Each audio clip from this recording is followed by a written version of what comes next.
fashion and entertainment, and a great bundle deal on luxury hair. Jason creates hair that puts every woman on the runway.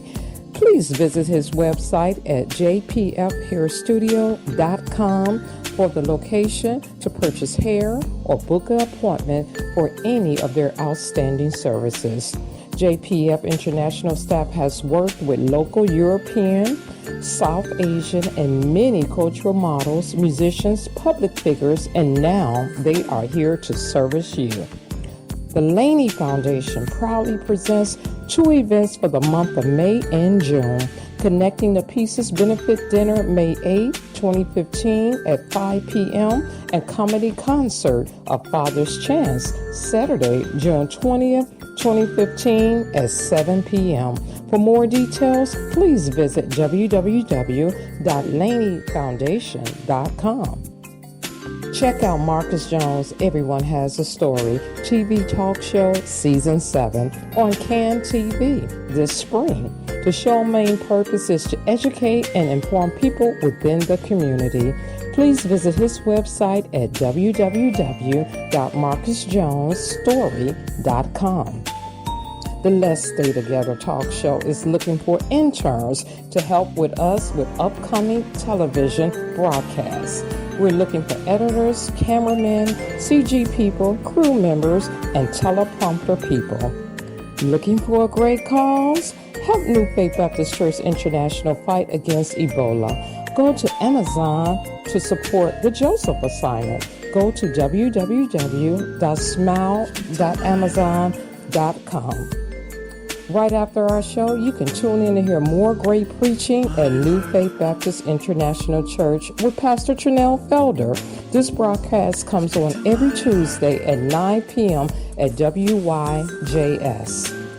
The Let's Stay Together talk show, debut show as guest host on the Marcus Jones Show, Everyone Has a Story, is airing now on Can TV. Our topic, Young, Gifted, and Black, Rise Up and Walk. Please visit our website at www.letsstaytogethertalkshow.com for dates, times, and channels.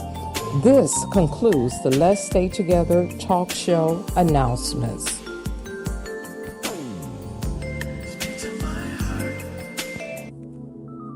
Good evening. The Let's Stay Together show presents Point of View by Donna Terrell. I am so sorry I didn't thank you for your service. Oh, I told you thank you, but you deserved so much more. Kia, you were really nice. You took a lot of time to explain exactly why our data is always through the roof every month. You were so personable and knowledgeable that I was sorry I declined to do the survey that the company sends within 30 minutes of the call. Jeremy, you were the one who discovered that there were 2 different numbers assigned to my internet modem, which was why we couldn't get on Wi-Fi at home. You straightened it all out and even gave us a custom password. My TV went on the fritz during a storm last year, cable totally blown out. Once it was restored, there were big purple lines rolling up and down my screen. A couple of cable guys came out, but it was Landon who saved the day. Landon spent a couple of hours at my place, inside and outside, trying to figure out the mystery of the purple lines. I appreciated his efforts, and I told him. I thanked him profusely when he left. But 3 hours later, Landon came back. He said he wanted to try one more thing. It's like my TV was a puzzle he just had to solve. Turns out it wasn't the TV or the cable. It was the actual outlets that were affected by the storm. Now Landon went above and beyond the call of cable duty. I wish I had gone above and beyond in my adulation for his excellent customer service, which is in such short supply these days. Kia, Jeremy, and Landon, thank you again for your superior customer service. Next time, I'll go above and beyond. I'll call your supervisor. I'll do the survey. I'll give you 5 stars.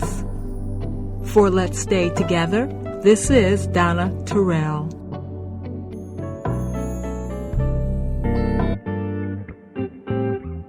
You are now returning to the Let's Stay Together talk show.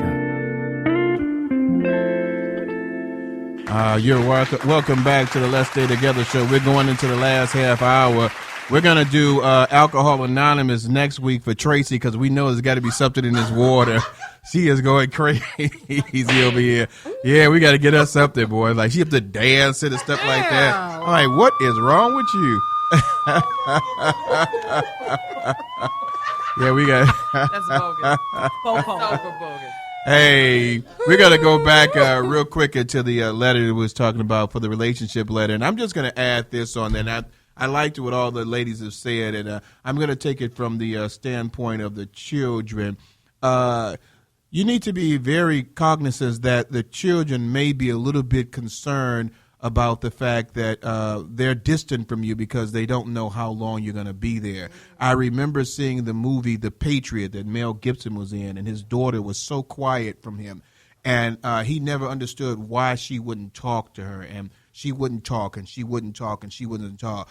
And when he finally left the last time, she finally opened up her mouth, and she was so afraid that he would probably die or she would never see him again that the child was very distant. And so in a lot of cases, the child may not understand why you're not there or when you're going to leave again. And so they may have a distance from you. You know, the situation with the husband, I would say, Tracy said, with counseling, you might want to sit down and counsel with someone. And I love what LaTreece said about sometimes just getting away to rethink things over, you know, and take your time to, you know, find yourself. You're in a different situation as well as they're in a different situation. And just sit down with your children and find out how they feel and why they're feeling this way. Because if you're about to go back into another tour of duty, you don't want to have this thought process of your children not loving you and not caring for you, or your husband not finding you attractive anymore on your mind. So take the time to maybe go to a counselor. Dawn had said once before on the thing that she talked to so many preachers and stuff like that, and even talked to her mom. So find someone you can talk to that will reassure you and help you out. But make sure you definitely talk with your husband. And if there's a distance between him, I say men's egos don't like to go to counseling, but I would always say that one of the greatest counselors you can do is go to prayer to God and have God change the heart of everyone in the household to realize that this is a situation that you're in right now, but you both, all of you all, as a family unit, can make it through this situation that you're going through. So I send a lot of prayers to you for what you're going through, and the Let's Stay Together family will always be praying for you in this situation. So, Miss Brenda. Thank you, Miss Transitioning. I appreciate you reaching out to us and sharing your letters. I hope all of our information has been thorough enough and you found some solace or if someone answered your question and many more. But feel free to continue to contact us. We really appreciate you for what you've written. And I just want to say one thing. If you do need some more assistance, you can go to the Let's Stay Together page, which is www.letsstaytogether.com, and send something over to Contact Us page. And if I cannot provide the appropriate information for you, I will make sure that you have the counsel or the assistance that you need in this situation. Okay. Baby? I got a couple more questions I want to knock out, and I want to start with... Knock them out, girl. Knock them out, because we're going to put you out in a second to the military. I know you want to. I know you You're want to. You're in the Army now. Go ahead. What does PTSD stand for? I'm going to go with Miss Glenda. Well, that's the acronym for post-traumatic stress syndrome. And PTSD is it's the aftermath of what many soldiers who's had combat, they come back and they have inabilities of actually coping with the situation that they are currently in, and they need to seek counseling. Sometimes PTSD can lead to a lot of serious consequences, and it can be very detrimental for the family. It can break the family down, and the soldier can also find himself spiraling downward. it's very clinical. It needs intervention when that occurs to the soldier, because it's definitely going to affect the family also.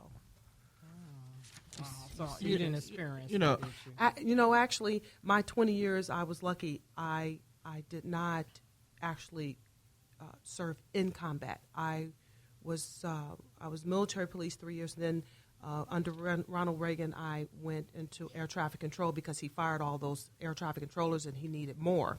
So I filled in that spot. But my entire 20 years, I saw Desert Storm, but I saw it at my airfield with my boss. We actually shipped everyone out in the southern sector of Europe. And my job was to interface with the aircrafts, the 747s that were shipping them there and back. I actually met General Colin Powell at the end of Desert Storm, General Franks, and the commander of 7 Corps. So it was a lot going on, with me in the aspects of seeing the soldiers coming back, watching them go to the storm. And I tell you what, I was just really, the newspapers were saying how some of the female soldiers were crying and breaking down, and I didn't see any of that at all. Yeah. So sometimes it's not what you read, that's what's really going on. I was so very proud of seeing our troops. I mean, Stuttgart was a ghost town. So as far as my post-traumatic stress, that would be me jumping out of aircraft. Okay. So let me ask you this. I'm going to go to LaTreece for a second here. You ain't got no chocolate in your mouth, do you? Thank you, Barry Calabo and Wrigley, for giving us chocolate and the candy. They were saying that, the transition period is very difficult for a lot of people. And in some cases, people, when they come back, they don't know how to deal with coming back into society as a whole. Did you experience any of that, or do you know some people that may have experienced a transitional period that was a little bit difficult at first? My transitioning back was difficult because I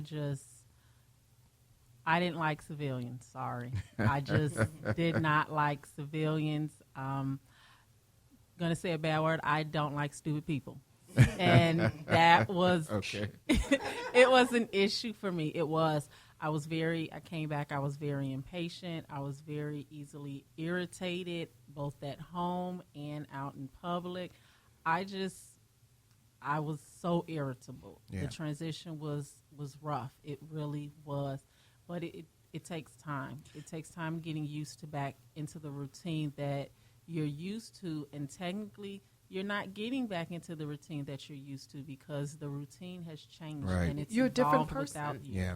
And that's interesting because, when you say that, because a lot of people in military, they're used to, the formality of doing certain things, and now you're coming back into the world and you're doing something totally different, and it can be kind of irritating, and people don't realize that is that now I'm in something totally different, and it's unfamiliar. It's not in a pattern that I'm used to, or everything is organized, and now I'm going to this unorganized scenario. Yes. It's very hard going back into that. Once you've been trained to be so organized, and then you come back into a world where you can go to a job and you'll see that these people are not organized doing this. It's not, or why this is not happening. People don't understand that you go through that traumatic situation where you just think that people are just crazy. It's like, why can't you get this? And so we've got to understand that it's not something that you think you're better than someone. It's just it's a totally different change, an environment that you're going through that you're not used to going through anymore. Right.